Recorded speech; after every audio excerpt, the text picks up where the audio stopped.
Beyond Our Borders is brought to you by KFC and the Medical City, where patients are partners. Hafa day, everyone. I'm Nestor Licanto. Welcome to another edition of Beyond Our Borders. And this month, we're going to talk a little bit about the 40th anniversary of United Airlines service to Manila, Philippines. And joining us are a couple of top executives from the region for United Airlines. We have Wally, who is let me make sure I get your title right here, Wally. Good friend of ours on Guam. Many of you might remember him. Wally is the Managing Director of Sales for Greater China, Korea, and for Southeast Asia. And of course, a familiar face on KUAM, Sam Shinohara, who is the Managing Director of Airport Operations for Asia Pacific. Good to see you guys. Great to see you, Nestor. Hafa day. All right. Nestor. So let's start off. As I said, it's the 40th anniversary of United Airlines service to Manila, Philippines. I wanted to ask both of you for just an overview of that. And let me start with you, Wally. Sure. Thanks, Nestor. Hey, it's great to be with you guys as well. Yeah, we're very, very excited to be celebrating 40 years in the Philippines. That's such a great milestone. And really, you know, it's such a close relationship between the two communities. And so United's played a very key role in kind of keeping that connection alive during the past 40 years. And so we're very, very excited to begin. You know, we're in the middle of planning the celebrations for 2022. All right, Sam, you want to add to that? Yeah, you know, I mean, hey, 40 years is a long time, longer than some of the viewership entire lives, I'm certain, given the demographic of folks who watch the show. But you know, the Philippines is a great market. You know, I was listening to the radio show this morning, you know, and there was some discussion about just traffic between Guam and the Philippines. And, you know, I mean, there's so many different reasons why, you know, people transit to and from the Philippines and Guam. And we're just happy to be the carrier who's been providing the bulk of that transportation. And we're happy to be the carrier that's been providing that transportation consistently over the course of the last 20 months. Yeah, I wanted to ask about the strategy over the years. Obviously, airlines change and evaluate routes all the time. Has the Philippine route changed at all over the years? And can you expound on that, Wally? Sure, Nestor. Yeah, it's something that we look at all the time. We're constantly evaluating flights and routes, and to make sure that we're providing the capacity that our customers want and need to the places that they want to go.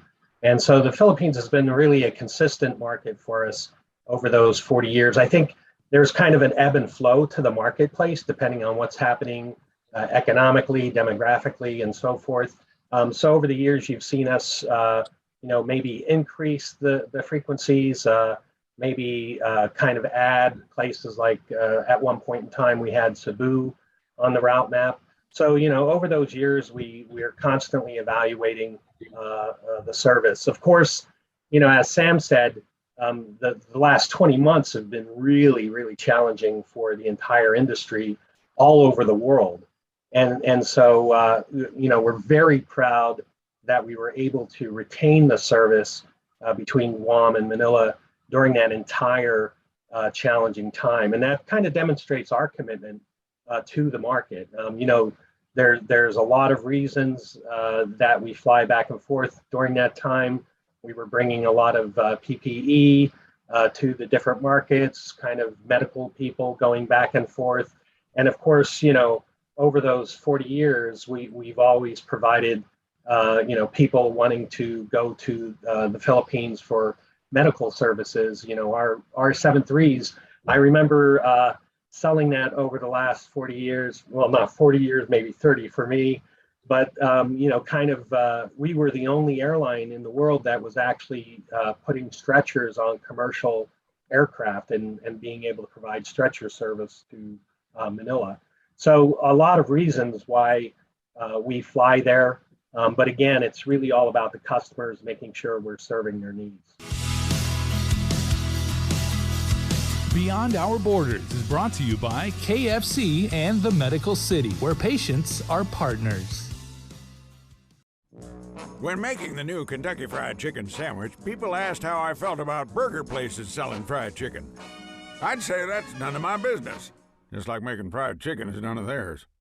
Get the new Kentucky Fried Chicken sandwich. It's finger-licking good. Beyond Our Borders is brought to you by KFC and the Medical City, where patients are partners. Yeah. And Sam, I wanted to dig deeper into the pandemic a little bit later, but also wanted you to talk a little bit more about the origins of this flight. Obviously, you've been with the United for a long time, but maybe not quite 40 years. But talk about how it all got started, why, the obvious connection between, the number of the large Filipino population on Guam and wanting to go see their relatives back home in the Philippines. Talk a little bit more about the history of this particular route. Sure. Hey, it dates back, I want to say, there is a large contingent of Filipinos who call Guam home today. And we have the unique capability to connect those people back home pretty quickly, right? A 3.5-hour flight, pretty seamless. We have a great schedule that connects folks that are traveling beyond Guam as well. So being able to carry those Filipinos back to the U.S. mainland, we have great connections over Honolulu and over Tokyo, at least westbound. And we've really kind of honed in on that for sure. And I think Wally honed in on, a very particular aspect of our business, and that's medical transportation. And so, as so many different Guamanians, go to the Philippines for medical service, and we've been able to provide that service to them consistently, whether it's stretcher transports or people who are just in need for annual medical checkups or, significant diagnostic testing. We've been facilitating that work. So from a customer service perspective, everything, every passenger aspect we've been really focused on. But I think a unique aspect for our business and something that we've been majorly focused on, certainly over the course of the last 20 months, is the stuff that we've been carrying in the belly of the airplane. And so make no mistake, the cargo that moves out of the Philippines into Guam and beyond has really been a big component of our business as of late, and something that we're super focused on, right? And so when you think about just the sweet goodies that come in from the Philippines that are on the store shelves here on Guam, it's been a challenge to get those things here on the island, and we've been able to provide our small mom and pop Filipino stores the ability to keep the supply flowing for sure. And so we're really proud of that. It dates back 40 years, but we always understood the importance of the market, but when you get into the specifics of what we've been moving, I think it's been very interesting to see how the business has been constant since day one for sure. Yeah, and Wally, we know, as Sam said, about the demand between from Guam outbound to Manila, but talk a little bit about the Manila inbound flights to Guam and how United has kind of worked into the transitions from Filipinos wanting to travel to, say, Honolulu and onto the U.S. mainland. Sure, Nestor. Well, obviously our first priority is to sell Guam. And so in all the locations in Japan and other markets, we're constantly promoting the island of Guam. We're Guam's largest cheerleader. And so our team, Pam Navarro and the team there in Manila, they're definitely focused on promoting the island, whether it be for shopping. Shopping is a big draw for people from Manila, which sounds odd with all the big malls in Manila, but it is one of the draws that people like to go to Guam to, as well as we've hosted many groups for golf and so forth over the years. It's been challenging over the last 18 months or so. But we are seeing the tourists, the travel agencies and so forth that we're talking to in Manila, they seem to be kind of looking at the end of the issues here and maybe the rays of sunshine peeking out through clouds. So we do see some efforts. For example, the Philippine Travel Agency Association held their travel fair a couple weeks ago. And it was actually a face-to-face activity So that was fantastic to see them doing that. We actually teamed up with GVB to have a presence at their booth during that show. And so we're starting to see people get interested in travel again. So we're very excited about that. Yeah, you mentioned face-to-face. I'm here in Manila right now, and it seems like it's almost back to normal. I don't know if that's a good thing or a bad thing. I heard the traffic's back to normal almost. Yeah. Sam, you mentioned the stuff in the belly, but I got to ask you about this. Now, anyone who's been onto a flight from Guam to Manila or even from the U.S. to Manila is familiar with what we call the balikbayan box, which literally means return home, right? So how have you been able to deal with these balikbayan boxes? Because if you come home from the Philippines, if you're from Guam or from the U.S., and you don't have a balikbayan box, you're going to have a lot of disappointed faces picking you up at the airport. Tell us about a little bit about how you're have dealt with the balikbayan boxes. Well, hey, for sure. As someone who's traveled in and out of the Philippines and has a lot of friends and family who come back, I'm always looking for, my share of whatever comes out of that box for sure. But I don't know that we carry Samsonite or Tumi suitcases in the belly of the airplane when we fly between Guam and Manila. I mean, generally, we have found a way to properly stack boxes in the belly of this airplane. And in fact, it is something that the teams on the ground handling both outbound and inbound know to expect. And so, believe it or not, we have a unique part of the training for our ramp service employees on Guam that talks specifically about the heavy loads and the heavy boxes in and out of the Philippines for sure. And so, and we know what folks are carrying, vital necessities and homemade type things that make life palatable living away from home. And so we find a way to make those things work. It's certainly a sticky wicket for sure with the smaller size belly of the airplane, but we found a way to do it. And then if I could just plug in the cabin of the airplane, Nestor, I don't have a final definitive timeline, but we are totally retrofitting the cabin of the airplane such that we're going to have larger overhead bins. And so every single customer will at least be able to carry a rollerboard suitcase on board as well. So opportunity to fill up with Philippine-made goodies even more. Beyond Our Borders is brought to you by KFC and the Medical City, where patients are partners. When making the new Kentucky Fried Chicken sandwich, people asked how I felt about burger places selling fried chicken. I'd say that's none of my business, just like making fried chicken is none of theirs. Get the new Kentucky Fried Chicken sandwich. It's finger-licking good. Beyond Our Borders is brought to you by KFC and the Medical City, where patients are partners. All right. And Wally, any plans for expansion of service to Manila, let me say the Philippines? Because all of the flights, of course, land at NAIA, which is the Ninoy Aquino International Airport in Manila. But are you limited at all to fly to, like you mentioned, Cebu earlier, Cebu or Clark or Iloilo or someplace in Davao? So, yeah, Nestor, I think really what we're focused on right now is Manila Metro. And so really we just in September went to daily service, which we're very excited to get back to daily service. During the pandemic, we were down to 4 flights a week or so. Then we went up to 5 and now back to daily. So we're just happy to get back to daily service in Manila. I think, as we mentioned earlier, we kind of constantly look at the markets to see what demand is out there. And we're really looking for sustainable demand that kind of makes sense in the long term.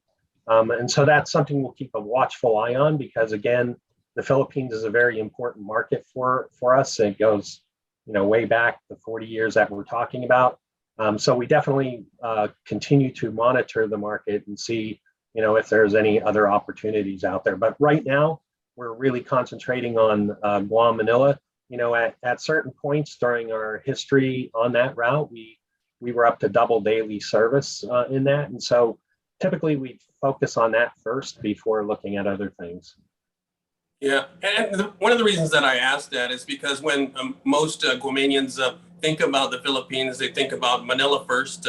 And there's certainly a lot of things that they can do and see in Manila. But of course, to the Filipinos in general, there's so much more to the country than Manila. I mean, there's so much beauty out there, and just getting to there. And I don't know if that's part of a marketing effort or that can be made to, visit the Philippines. I think the Philippine Travel Department of Tourism had I forgot the slogan, but it was pretty successful in getting folks to explore other parts of the Philippines beyond Metro Manila, because it is so much more. It's definitely a beautiful country, and with a lot of beautiful islands out there to explore. I think our customers in Guam are very adventurous, and I do hear from a lot of my friends that actually do venture out of Metro Manila to all the other beautiful places that the Philippines has to offer. I think as the recovery begins, I think we'll certainly be talking to a lot of the national tourism offices about kind of rekindling marketing efforts for not just their main markets, but also for the rest of their countries as well. So I'm sure we'll be talking to the Philippine Tourism Bureau as well. Yeah, Sam, you want to weigh on that? I think the slogan was "It's much funner or better in the Philippines" or something like that. But I mean, there's snorkeling, fishing, hiking, camping, so much other things to do in many other parts of the country. Yeah, I think it's more fun in the Philippines. So something to that effect. And clearly, Wally hit it on the head. There is a lot of unexplored wonders in the Philippines. And believe it or not, we do have, while we don't sell the Beyond connections today, we do have a lot of our customers that flow on, spend a couple days in Manila and find their way into Cebu or into some of the other islands where there are resort destinations. And they find a way to explore those things. Right now, Nestor, I would say our focus is in rebuilding our franchise and getting, kind of better numbers on the airplane. Today, we're still stuck with specific capacity restrictions in and out into the Philippines right now. And so I think, Wally, correct me if I'm wrong, I think we can only carry across all carriers like 4,000 passengers from foreign destinations. And so, our share of that is very small. And so, we really need to work towards recovering fully from the pandemic before we get to the point where we can kind of fully explore different opportunities in the Philippines. But, it's clear we have resources and assets in this part of the world to respond to any demand that might be out there. And we're always looking for good opportunities to utilize our resources. And, our best resource is airplanes. And we're very happy that we have a fleet of airplanes based here on Guam. So we're in a unique position to respond to whatever demand is out there. And so we'll look for that and work closely with the markets to see what makes sense for sure. All right, since I've got both of you here, I wanted to circle back around to what, the big elephant in the room is the pandemic. And Wally touched on it a little bit earlier, and I was wondering first if you could expand on the impact of the pandemic on aviation in general and the Asia Pacific specifically. Sure, Nestor. We always thought this was a tough business, and we went through a lot of different things, like the various typhoons in Guam that we lived through and kind of took, a year or so to recover the market. Same thing with the earthquake, 9/11 and so forth. But this thing has been unprecedented in the, history of aviation and history of tourism and travel. And so when you look at what went on in those first months of the pandemic back in, early 2020, we actually were the airline that really noticed what was happening first.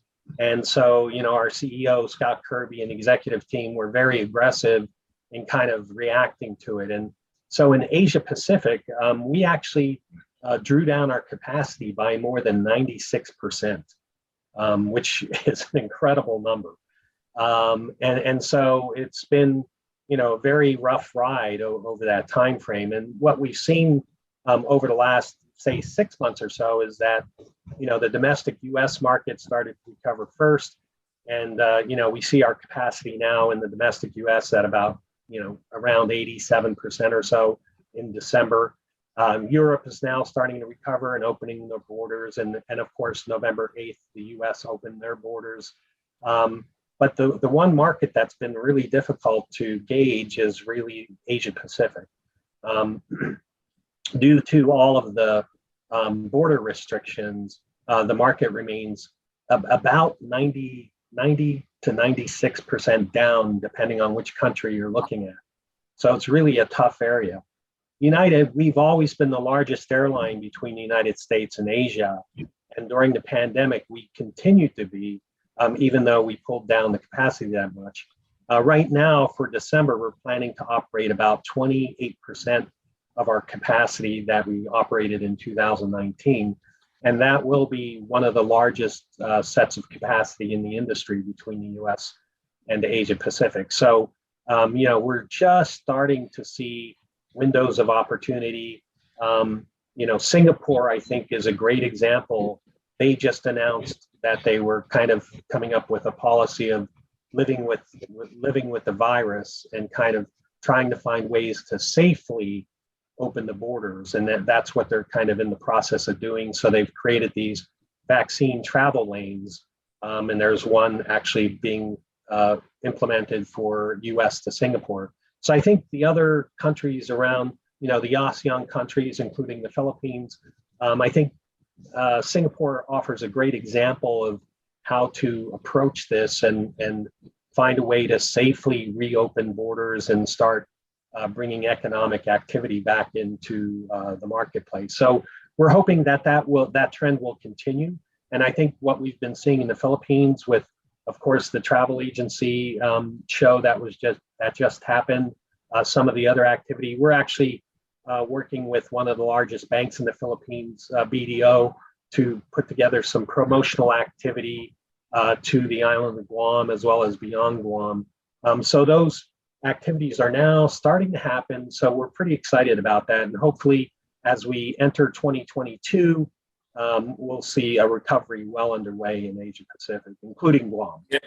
Yeah, cross your fingers that the Asian governments start to see the light as Singapore has begun to see and start to open up their countrymen for travel. Beyond Our Borders is brought to you by KFC and the Medical City, where patients are partners. When making the new Kentucky Fried Chicken sandwich, people asked how I felt about burger places selling fried chicken. I'd say that's none of my business. Just like making fried chicken is none of theirs. Get the new Kentucky Fried Chicken sandwich. It's finger-licking good. Beyond Our Borders is brought to you by KFC and the Medical City, where patients are partners. Well, Sam, you're very much a numbers guy. How has United been able to keep business afloat? I'm sure you've got lease agreements that you had to renegotiate, equipment debt that you had to kind of juggle. How has that been? Well, I think Wally started off by saying, our executive team really had a great plan, right? And pulling down capacity, pulling out flights that really just didn't make sense to operate given where we were. But I will say, in our part of the world, our partnerships with all of our local service providers, whether they're vendors that handled us on the ground or our airport service partners in this part of the world, that's been really key for us. Them understanding what our situation is and working. Given your news show is on Guam, we'll talk about our partnership with the Guam airport. They've been great. They came to the table and said, hey, we know you're not carrying any customers. What can we do to help? And just those kinds of partnership, the waivers of fees, the abatement of some of the rents that we have, and just kind of working through all of those issues have been really good for us and super helpful. Not to mention our workforce. Our workforce across the region has been amazing, and we've been very, very fortunate that we've been able to keep the bulk of our employees across the region employed, because we have full plans to reinstate our schedule. And so we're chomping at the bit, to get back into the full swing of things, and are confident that there is a safe and smart way to reintroduce travel back to everybody. I think I think forums like this are fantastic, but I think it does not replace the good feelings you get with face-to-face interactions. And that's something that we pride ourselves on being able to facilitate on a regular basis. And so we're looking forward to that. So I think for us, to sum it up, Nestor, it really is about the partnerships we have in this part of the world. That's really what's led to, our ability to continue to be around and provide service consistently. Yeah, and definitely there's a pent-up demand to travel once everything starts to open up. We've got just a couple of minutes left, and I wanted to give both of you a chance to just say a thank you and hello, and encourage your loyal travelers between Guam and Manila to continue to fly United Airlines. And let me start with you, Wally. Sure, Nestor. Hey, first I want to thank all of the employees of United throughout the region. They've been fantastic during this challenging time, and especially our team on Guam. What a great bunch of professionals doing a fantastic job day in, day out to serve our customers. And of course, I'd like to just say, half a day to all of my friends in Guam.